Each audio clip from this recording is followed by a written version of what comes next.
Broughan. Thanks, Cahir. Well, Deputy Burton's comments remind me, of course, that the wonderful new stadium built by Tottenham Hotspur at White Hart Lane, it cost, I think, just over €1 billion, half the cost, perhaps, of our new hospital.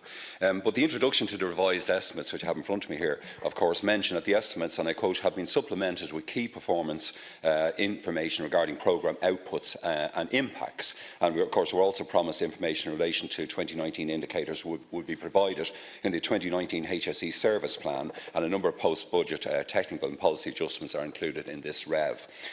But when we examine, Minister, the €66.6 billion expenditure over the 42 votes here in front of me, while there is some useful information on the delivery of spending programmes, the performance metrics on each vote give little insight, Cathaoirleach, into the detailed achievement of the strategy being pursued by each Department of State. And this is particularly true, of course, of the €52.3 billion, or 78% of total government spending provided for the four key vote areas of education and skills, vote 26, of housing, vote 34, health, vote 36, and Employment Affairs and Social Protection, vote 37.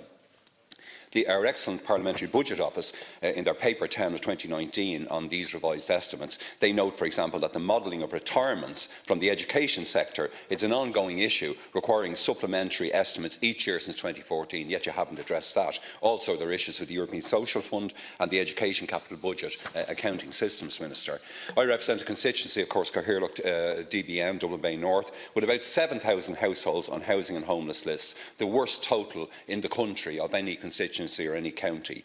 And the critical performance metric, of course, Minister, was 10,000 citizens in emergency and homeless accommodation. We passed that metric a few weeks ago, but the 2019 housing vote is also, of course, it's rising from €3.3 billion in 2018 to almost €4 billion in 2019. Yet the output metrics on page 160, they don't give any hint of how this estimate can remotely address the ongoing suffering of the tens of thousands of citizens in dire need of housing, which you yourself are very aware of. And there's an element of sort of, in inverted commas, housing solutions, which we hear in the PR of Fingal County Council and other counties, when it actually refers, of course, my colleague said, to HAP, to the news you provided for another 17,000 HAP in these estimates.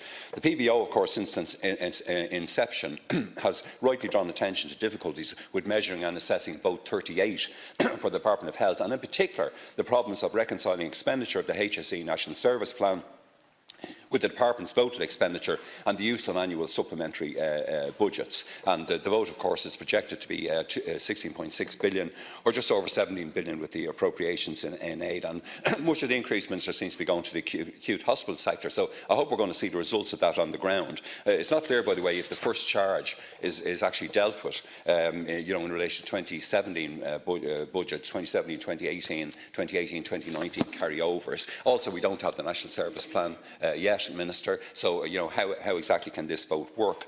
The austerity governments, of course, you've held vote 37, the Employment Affairs and Social Protection, virtually static since the crash. And I know the vote here stands here now at €10.6 billion, 200 million less than 2018. And with the inclusion, of course, of the Social Insurance Fund, it's around 20 billion, isn't it, as it has been all through the austerity era. And again, the PBO has drawn attention to the Christmas budget, to the Christmas bonus, and why don't you just mainstream that as, say, as a basic income for Christmas for our lower income citizens, not leaving it to the whim of governments.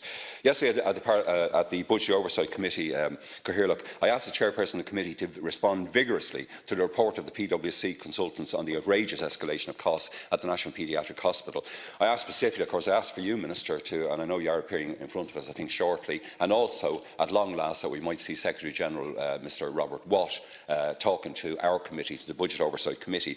But I asked that the committee would focus on why the so-called red flags on the runaway cost of this project, why they weren't noticed, as other deputies have said, and acted on by the Ministers for Finance, Public Expenditure and Reform, indeed since about 2013, and by their Secretary Generals and their senior staff. It's incredible also that management committee meetings where you had this, you had this risk item, haven't you, on each meeting, that you wouldn't have been saying each month virtually the biggest infrastructure in the state until we build the metro or whatever. Would you not have been raising, again raising your own red flags? And it's, again, of course, astonishing that Minister Harris said nothing to you over, was it 3 or 4 months, about this incredible elephant in the room.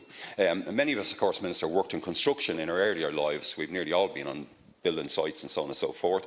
But probably our most experienced deputy in this regard is Deputy Mick Wallace. And I thought yesterday that he made a powerful and cogent case, Minister, for re-tendering the completion of this project at St James's Hospital, with bills of quantity, as he said, based on clear, transparent and detailed architectural and engineering designs. You could try to fix this, Minister. In most jurisdictions, what would have happened, of course, is certainly we've been watching the House of Commons, so we've had to watch it so much over the last 3 or 4 months. But in the House of Commons, unfortunately, you would be gone, and Minister Harris would be gone. I don't think there's any question about that. And the very least you could do now is try to fix it, try to curtail it. We haven't spent this money yet. I mean, the Taoiseach and Taoiseach and yourself like to point this out. The vast bulk of this money, we can do it better. And I thought, again, probably the most accomplished person in this area, in this House, and as I said, a lot of us have experience in the building area, that he did make a strong case. And we've had the revised estimates,